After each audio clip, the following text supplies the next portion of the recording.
Hello students, हम लोग potential energy और काइनेटिक एनर्जी दोनों टाइप की मैकेनिकल एनर्जी पढ़ चुके हैं।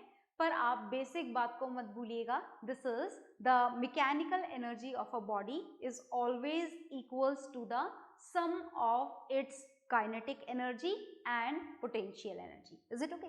तो चलिए इसी बात को याद रखते हुए आज हमें कुछ न्यूमेरिकल सॉल्व करने हैं which are based on the potential energy and kinetic energy. Is it okay? So a single question is there in front of you. पहले से solve करते हैं, ठीक है? तो चलिए solve करने के लिए हमें यहाँ पर क्या करना है, किस चीज की कैलकुलेशन करनी है, सुनिएगा उस बात को ध्यान से। According to this question, how much work should be done? मतलब आपको कौन सी फिजिकल क्वांटिटी की कैलकुलेशन करनी है? आपको कैलकुलेशन करनी है वर्क डन की, W की कैलकुलेशन करनी है जी, ठीक है? आगे देखिए, how much work should be done on a bicycle of mass 20 kilogram.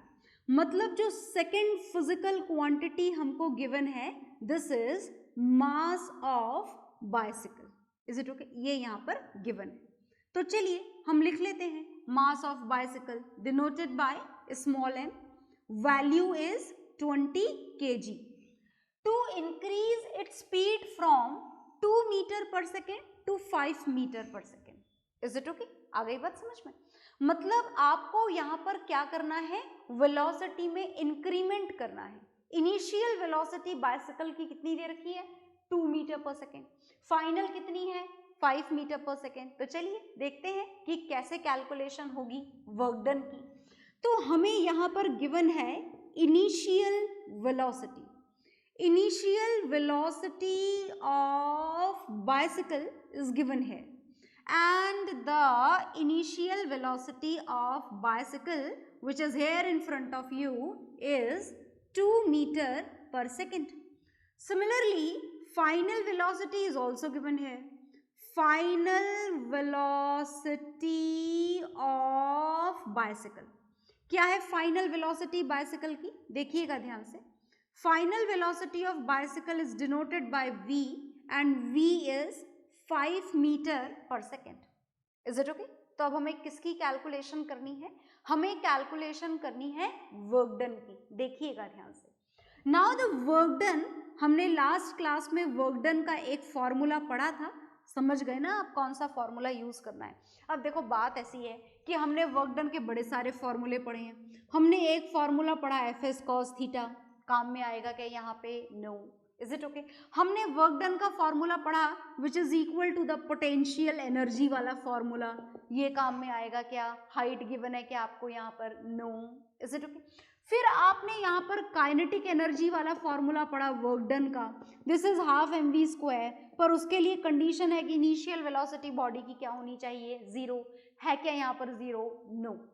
मतलब अब जो लास्ट में आपके पास में वर्क डन का फॉर्मूला बचा है, समझ गए ना कौन सा वाला बचा है?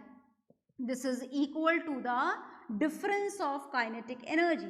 Kinetic energy final minus kinetic energy initial. तो हम इस वाले फॉर्मूले को यहाँ पर काम में लेंगे। चलिए तो काम में ले लेते हैं। Now work done is equal to final kinetic energy minus initial kinetic energy. अब ये जो फाइनल काइनेटिक एनर्जी है, इनिशियल काइनेटिक एनर्जी है, देखिएगा ध्यान से, ये फाइनल काइनेटिक एनर्जी और ये इनिशियल, सॉरी, ये फाइनल वेलोसिटी और ये इनिशियल वेलोसिटी। तो क्या आप फाइनल और इनिशियल काइनेटिक एनर्जी की वैल्यू लिख सकते हैं? बिल्कुल लिख सकते हैं, पर आप यूनिट चेक कर लो कि कहीं पर किसी कन्वर्जन की रिक्वायरमेंट तो नहीं है। यहाँ भी metre per second SI unit, यहाँ भी metre per second SI unit, यहाँ भी मास की SI unit kg। Is it okay? Everything is fine, no need of conversion. तो चलिए आगे करते हैं। Now the work done has to be calculated and work done is equal to final kinetic energy minus initial kinetic energy, half mv square minus half mu square. अब इस फॉर्मूले में हम वैल्यू सब्स्टिट्यूट करेंगे और हमारा आंसर आ जाएगा। किसकी कैलकुलेशन चल रही है? कैलकुलेशन चल रही है वर्क डन की। वर्क डन की कैलकुलेशन चल रही है, वर्क डन का आंसर हमको मिलने वाला है। तो चलिए हम वर्क डन का आंसर कैलकुलेट यहाँ पर करने जा रहे हैं, ध्यान से देखिएगा। Now according to this the work done is equal to this half mv square, तो half into m कितना है यहाँ पर, mass of the bicycle is given here, this is 20 kg। Final velocity यहाँ पर कितनी है ये लिखी हुई है, फाइनल वेलोसिटी का हमें यहाँ पर स्क्वायर करना है, लिख दिया हमने, minus half m u square, half m कितना है यहाँ पर 20 kg, u कितनी है इनिशियल वेलोसिटी ये लिखी हुई है 2 मीटर पर सेकेंड का आपको क्या कर देना है, स्क्वायर कर देना है। आगे आ जाइए। Now work done is equal to, यहाँ पर 2 से 20 कैंसिल कर दीजिए 10 टाइम्स, यहाँ पर भी 2 से 20 कैंसिल कर दीजिए 10 टाइम्स। अब क्या बचा आपके फॉर्मूले में, आपकी वैल्यू में बचा 10 इंटू 5 स्क्वायर, तो क्या मैं 5 स्क्वायर की वैल्यू डायरेक्टली लिख दूं यहाँ पर 25, बिल्कुल लिख सकते हैं, minus 10 into 2 square, this is 4, 10 into 4। Work done की कैलकुलेशन चल रही है, देखिएगा ध्यान से, दिस 25 इंटू 10 इज 250, इसमें से ये 10 इंटू 4 दैट इज 40 आपको माइनस कर देना है, सबट्रैक्ट कर देना है। According to this the work done will be equal to 210 joules। तो ये आ गया आपका वर्क डन। कैसा मिला work done, positive work done मिला, नेगेटिव मिला या जीरो मिला। तो as you can see from this value the work done in this case is positive. तो नोट डाउन कर लीजिए, then we will solve next numerical which is related with the same formula of kinetic energy and potential energy। तो note it down।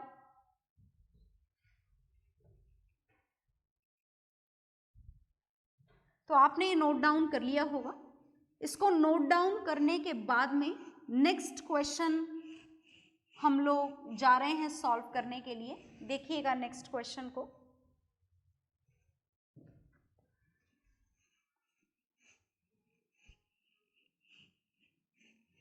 Next question हम NCERT book में से solve करेंगे। तो NCERT book का out text exercise का question हम solve करने जा रहे हैं।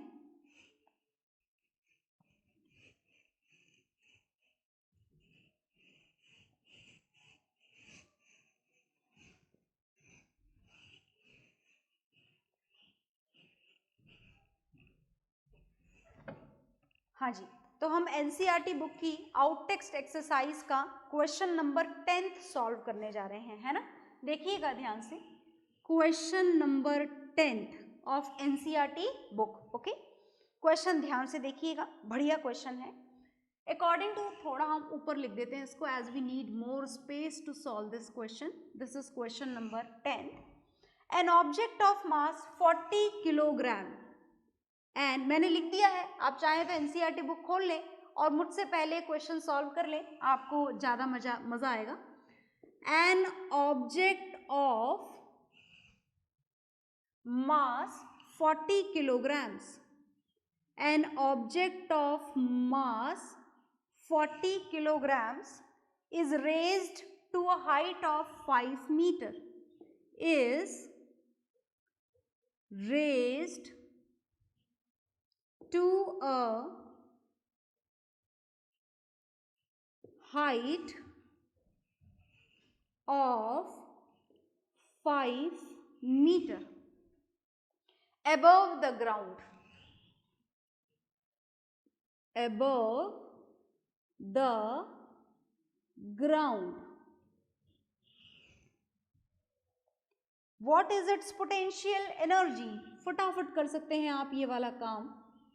What is its potential energy? This is first part of the question. कर लें आप फटाफट से। If the object is allowed to fall, if the object is allowed to fall, है ना, find its kinetic energy, find its kinetic energy when it is half way down। और आपको यहाँ पर स्मॉल g की वैल्यू प्रोवाइडेड है, this is 10 metre per second square. तो चलिए हम इस क्वेश्चन को सॉल्व करने से पहले एक बार दोबारा से रीड कर लेते हैं कि आखिर क्या पूछना चाहते हैं क्वेश्चन में। N object of mass 40 kg, the first physical quantity which is provided here is its mass. कितना मास हमको यहाँ पर प्रोवाइडेड है? 40 kg।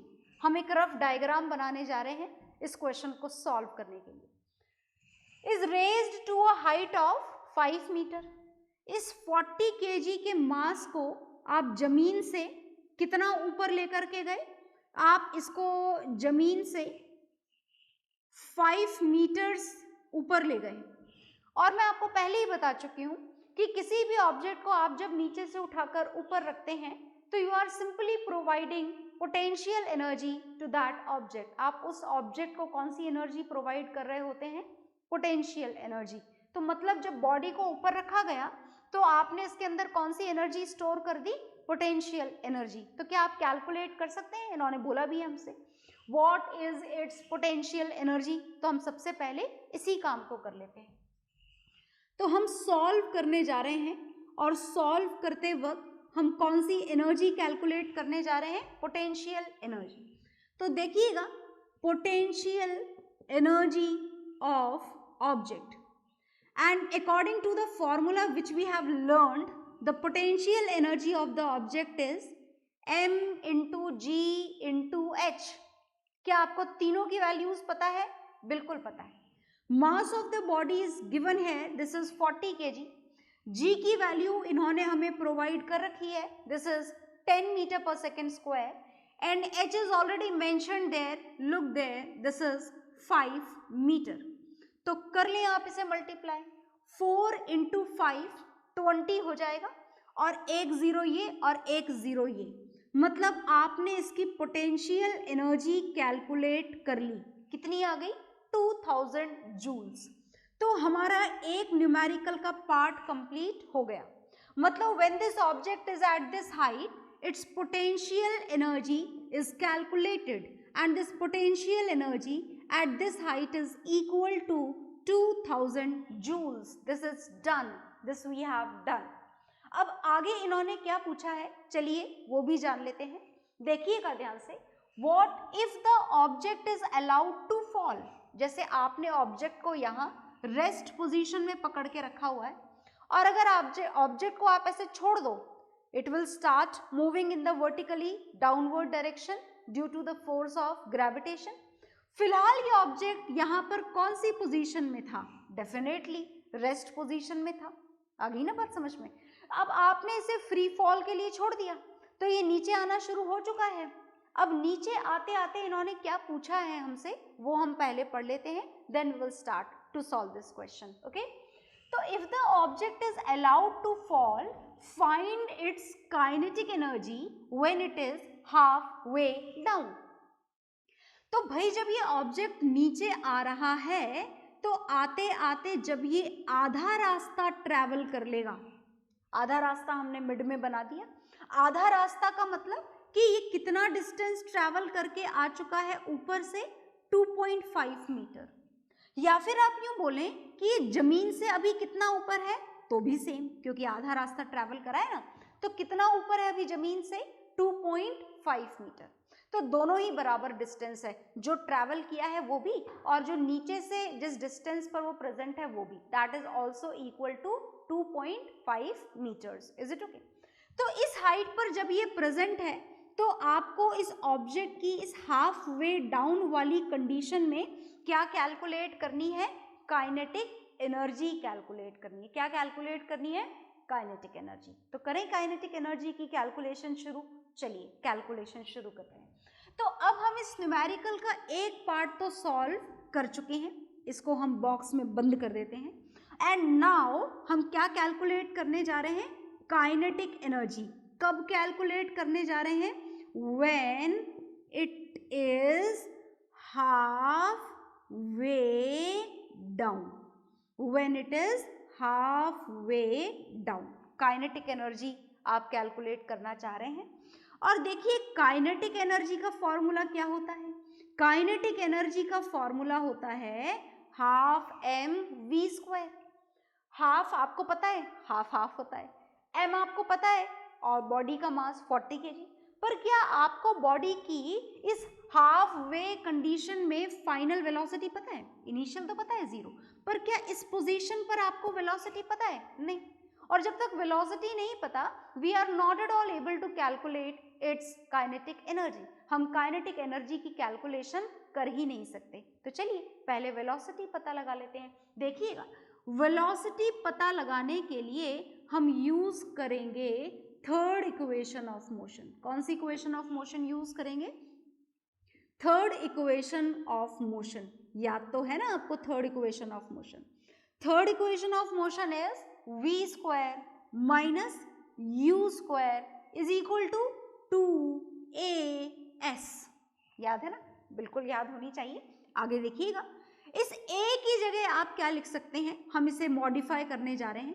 2 की जगह 2 और a की जगह g, क्योंकि बॉडी फ्री फॉल कर रही है और फ्री फॉल करते वक्त बॉडी पे जो एक्सेलरेशन वर्क करता है, this is the acceleration due to gravity. और जो डिस्टेंस कवर अप होता है that is in the form of height. Is it okay? तो हमने a की जगह g लिख दिया और s की जगह हमने हाइट लिख दिया। चलिए अब वैल्यूज का भी सब्स्टिट्यूशन करते हैं। v square minus u square, initial velocity when it is at this height. What is the initial velocity at that particular height when it is at a height of 5 meter? Its initial velocity is 0. So keep this value 0 here. This is equal to 2 into g. g is given here. कितना है g? 10. Height ये कितनी cover करके आया ऊपर से नीचे आते वक्त? 2.5 मीटर्स की। तो हमने लिख दिया 2.5 मीटर्स। ये डेसिमल यहाँ से हटा दीजिए और 10 यहाँ पर लगा दीजिए और 10 से 10 कैंसिल कर दीजिए। Now the value of v square is equal to 50। तो देखिए v स्क्वायर की वैल्यू आपको 50 मिली है। अब आप चाहो तो v की वैल्यू फाइंड आउट कर सकते हो। उसके लिए आपको 50 का स्क्वायर रूट निकालना पड़ेगा। तो हम इतनी मेहनत क्यों करें? क्योंकि हमें काइनेटिक एनर्जी निकालनी है और काइनेटिक एनर्जी के फॉर्मूले में तो v आता ही नहीं है, v स्क्वायर ही आता है। तो keep it, leave it in the form of v square only. No need to find out the value of v। Is it okay? तो चलिए देखिएगा ध्यान से, हम यहाँ पर किसकी कैलकुलेशन कर रहे हैं? हम यहाँ पर कैलकुलेशन करना चाहते हैं काइनेटिक एनर्जी की। कब? When it is half way down. So the formula of kinetic energy is half mv square. आगे देखिएगा, काइनेटिक एनर्जी की कैलकुलेशन चल रही है और ये जो काइनेटिक एनर्जी है this is equal to, kinetic energy is equal to half into m कितना है? 40 और v स्क्वायर कितना है? 50। ये v स्क्वायर की वैल्यू हमने एज इट इज बिना किसी चेंज के यहाँ पर सब्स्टिट्यूट कर दी है। 2 से 40 कैंसिल हो जाएगा 20 times. Is it okay? And now 20 into 50, these two has to be multiplied. तो kinetic energy, this is a very simple multiplication. I hope you all can do this very easily. This is 5 into 2 which is 10 और 2 0 यहाँ पर और हैं, तो 2 0 हमने यहाँ पर लगा दिए and this is the value of kinetic energy which is equal to 1000 joules. ये आ गई आपकी kinetic energy of the object. कब? When it is half way down. तो हमारे दोनों आंसर यहाँ पर आ चुके हैं। फर्स्ट आपको कैलकुलेट करनी थी total potential energy at the top of this particular height and which was equal to 2000 joules, और सेकंड आपको कैलकुलेट करनी थी kinetic energy when it is half way down. उसकी भी हम कैलकुलेशन कर चुके हैं। This is equal to 1000 joules. Is it okay? तो कर लीजिए आप पूरे क्वेश्चन को नोट डाउन उस रफ फिगर के साथ में। ओके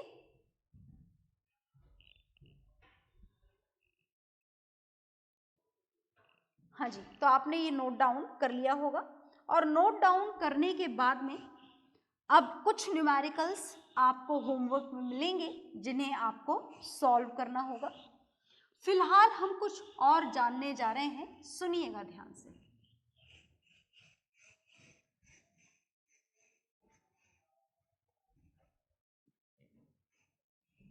इस फिगर को हम यहां से रफ नहीं करेंगे, as we need this figure to know something more.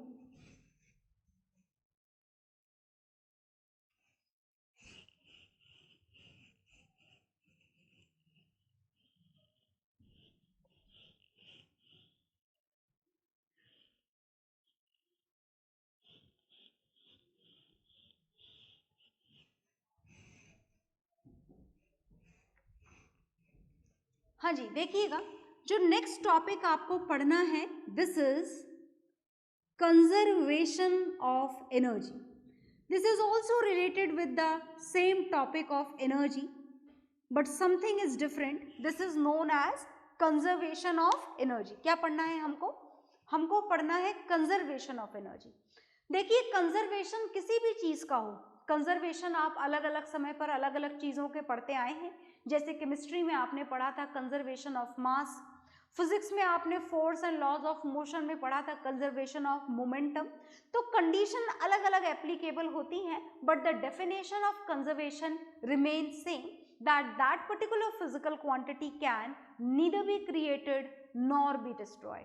So when we want to write it for the conservation of energy, then also the definition of this particular phenomena remains same रहेगी इसकी definition भी। क्या रहेगी इसकी definition? According to the conservation of energy, energy can neither be created, can neither be created nor be destroyed, nor be destroyed. Is it okay? Energy can neither be created nor be destroyed. भाई energy को आप ना तो produce कर सकते हो, है ना, जैसे मैंने बोला कि गिली गिली छू एंड ये लो बन गई मेरे हाथ में 5000 जूल ऑफ एनर्जी, क्या ऐसा कर सकते हैं? नहीं। अच्छा, कोई एनर्जी का फॉर्म आपके पास में है और आपने उसे ऐसे ही गिली गिली छू करके गायब कर दिया, क्या ऐसा कर सकते हो? बिल्कुल भी नहीं। मतलब in any form energy can neither be created nor be destroyed. Is it okay? क्या आप किसी भी एनर्जी की फॉर्म को डिस्ट्रॉय कर सकते हो? जैसे मान लो कि आपके पास में 1 लीटर पेट्रोल है और पेट्रोल के अंदर कौन सी एनर्जी होती है? Chemical energy. मैंने बोला कि पेट्रोल को ऐसे गायब करके दिखाओ, क्या आप गायब कर सकते हो? नहीं। आप अगर पेट्रोल को यूज करोगे तो यूज करने के बदले में आपकी कार चलेगी? 1 लीटर पेट्रोल से जितनी भी चल सकती है उतनी चलेगी। आ गई ना बात समझ में? अगर आप 1 लीटर पेट्रोल में आग लगाओगे तो उतनी हीट प्रोड्यूस होगी, जितनी भी 1 लीटर के बर्न होने से प्रोड्यूस हो सकती है उतनी हीट प्रोड्यूस होगी। मतलब हम देख रहे हैं कि आप एनर्जी के किसी भी सोर्स को ऐसे गायब नहीं कर सकते। तो फिर आप क्या कर सकते हो? आप यहाँ पर लिख रहे हो it can neither be created nor be destroyed. तो आपने देखा कि 1 लीटर पेट्रोल से या तो आपने गाड़ी चलाई, गाड़ी को मूवमेंट दिया, या फिर आपने उसमें आग लगाई और हीट एनर्जी डेवलप करी। मतलब आप ये लिख सकते हो कि energy can neither be created nor be destroyed, but something can be done with this energy, but it can be transferred, it can be transformed from one form to another form. It can be transformed from one form to another form. Is it okay? To another form. तो बात समझ में आई आपको? जैसे आपके पास में petrol था, कितना पेट्रोल था? 1 लीटर पेट्रोल। अब आपके पेट्रोल के अंदर कौन सी एनर्जी प्रेजेंट थी? आपके पेट्रोल फ्यूल के अंदर कौन सी एनर्जी प्रेजेंट होती है?